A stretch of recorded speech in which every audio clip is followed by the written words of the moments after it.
My name is Jordi van der Beemt, aka Jokes on the Block, and this is my story. I work as a jump master at the local trampoline park in our neighborhood. I have a full-time job there. I do coaching, I do the maintenance of the park. I'm kind of the security guy that watch over the kids there. I've been in this sport for almost 5 years. The first year I trained a lot with my best friend Tommy. Tommy was the one that was successful in his younger years at the free run community.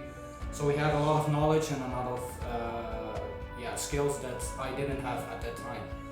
So the first year I spent the most time on the black trampolines just to make sure that I had the basics. And after the basics, our trampoline park invested in white trampolines, the Max Airs. As soon as those trampolines came, my level went insanely high as I didn't even expect to be it. So after years of training and years of practice, I was looking for a kind of a, is there a competition in this? Can we do more than just training? So I started looking on Instagram, looking on social media platforms, like what is the freestyle trampoline community? The first thing that I noticed when I looked for a freestyle trampoline subject within the community, I immediately came in contact with Greg Rowe. If you guys don't know Greg Rowe is the one that started the freestyle sport in the trampoline community. So he's basically the one that is making possible that we guys as a freestyle athlete can do games against each other. So my second year I did competitions. I went to Breda with Tommy for my first game. I went to 3 different dive competitions. I went to 2 street dive competitions. I went to Norway for a qualification for the GT games, and last year I went to the GT games in Denmark. So I met a lot of people, a lot of athletes, a lot of local people that lived in the neighborhood that I didn't know of that did this sport. So people like Dante, who do we have more? Lars, Mace, all those guys, they are doing something with this. If it's content creating, doing their own YouTube, they're doing something with it. As you can see, I'm not the most common guy in the community, so I have a lot of tattoos, like a lot. I'm 25 years old, I'm almost full. I have a lot of tattoos, as you can see. I will explain a few of those, like my leg on the left side, for example. My first band was These Nuts. I'm not the one that listens to future rap or whatsoever, so it's basically, pure hardcore music, like with heavy guitars, heavy drums, like knocking people down when you should be dancing. I have a slot on the left side of my leg. That means, I wasn't much of a party animal, so I stayed at home, drink beer at a pub, and didn't go to nightclubs or whatsoever. So the butterfly resembles freedom, because my dad always teaches me to grab life by the ass and don't complain about things you don't have. We go to the right side of my leg. The first numbers you see on the underside of my leg. These are the numbers of the hotel room that I got with my girlfriend. That was the first occasion we did together. That brings something special to our relationship. The butterfly resembles the same as the moth on the left side. We got the tattoo on my chin. My grandpa died on the 29th of March 2012, and he died in my hand, so that was kind of a great impact on me. The tattoo on my right side of the knee doesn't have a meaning. I just liked how the way it looked on my knee. This tattoo we've done I think an hour ago. I did this with my best friend Tommy. He was the one that showed me the way of the trampoline, and he was the one that showed me the way of the trampoline and made sure that I pushed myself to the level that I wanted. So yeah, I appreciate Tommy forever for that, because if it wasn't for him, I wouldn't be at the level that I was now. Only love, bro. We go to the left side of my arm. This resembles most the depression of my mother's side. So for people that don't know me, I had a brother when I was younger, and he died when I was 9 years old. He had a multiplied handicap, so he didn't have the most healthy life, and he was blind, he couldn't move, so the only thing Jeremy did was sit in a chair. So my parents had to make time for two, or not only two kids, but for five kids. Four healthy kids and one kid that was sick. So my parents needed money, so the attention that was going on between the kids was not equal. So I needed to do a lot of growing up on myself. The right side of my arm resembles the freedom that my dad had when he was sailing for his job. He had a sailing job for almost 15 years, and he went all over the world. He told a lot of stories about that, and that's something I appreciate about my dad. He is not one that sits at home and deals with life the way it is. He makes something great of it, and that is what he's passed on to me. So I live by the same rule as him. Just do something with your life that you feel comfortable with and you're happy with. Because if you do something that you love, you don't work a day in your life. Then we go back to my stomach and the rest of my chest. The bear resembles kind of a aggressive wild animal, because in my younger years I wasn't like the most comfortable guy between younger kids of my age, because I always had my fist up whenever someone told me I was wrong, or I was just a little aggressive kid. So I did five different fighting sports for almost 12 years. So I did this before I started with trampoline jumping. It was 12 years of kickboxing, 3 years of taekwondo, and 3 years of judo. So I almost did like 5 games in all these 5 sports. I was really driven by a sport that made me go to the edge. So not like I make one jump, feel a little bit sweat, and then I needed to quit.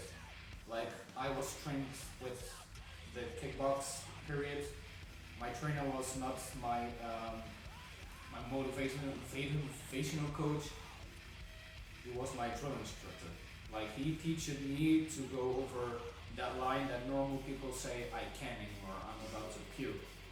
So I think that made me a real strong person, like in my personality.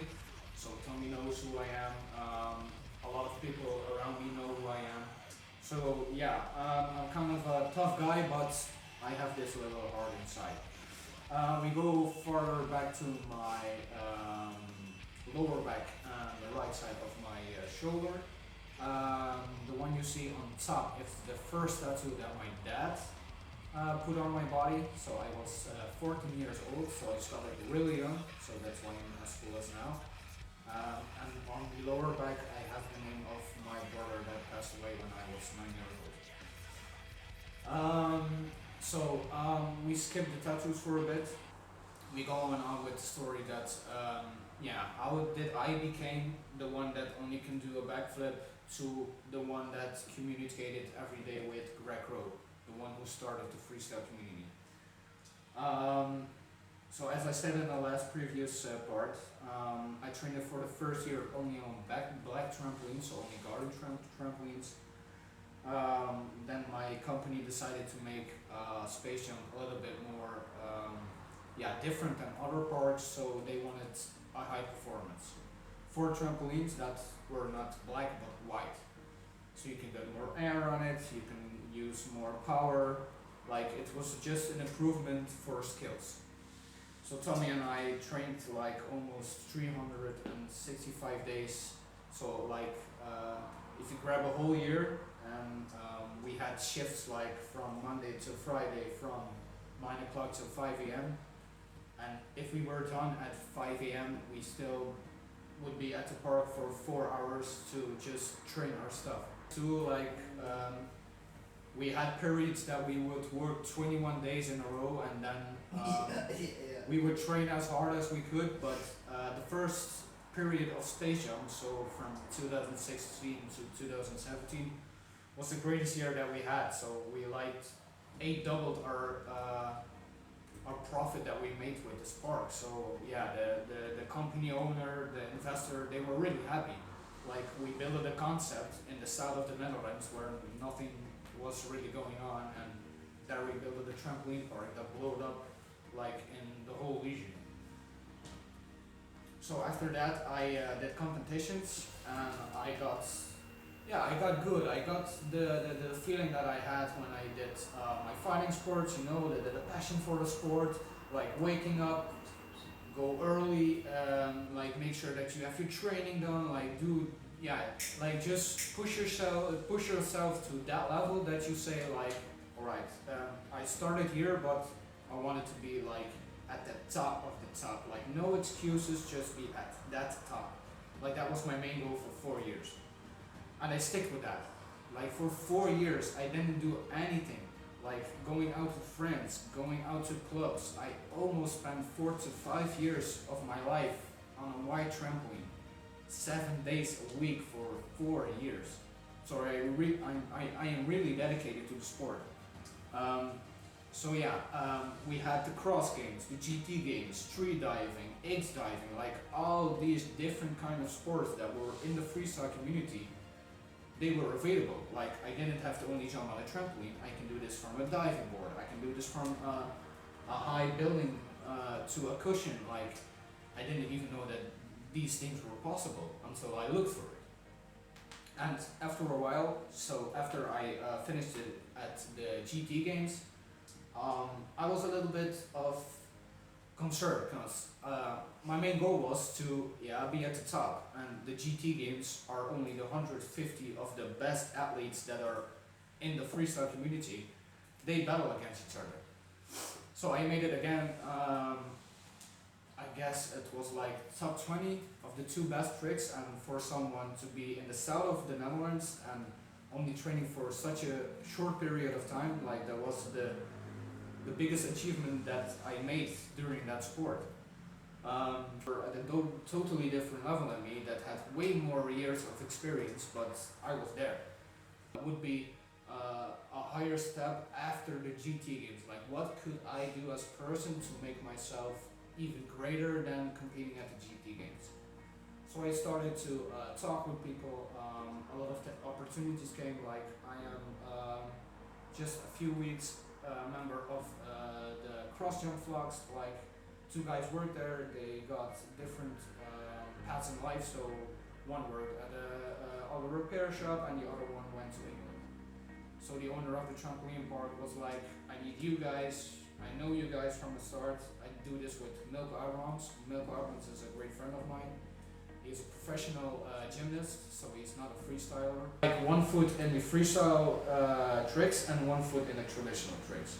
So he has that with him. So he has traditional skills and freestyle skills. So that's something as athlete that you can, that's like a picture you have that nobody else has. The same goes for me. I'm like, I don't do the tricks that you normally see, like the quad kabooms, the kaboom full. The only thing I had with the community that hold me a little bit back was that every athlete on this sport looked the same, did the same tricks, like nobody was it's still today.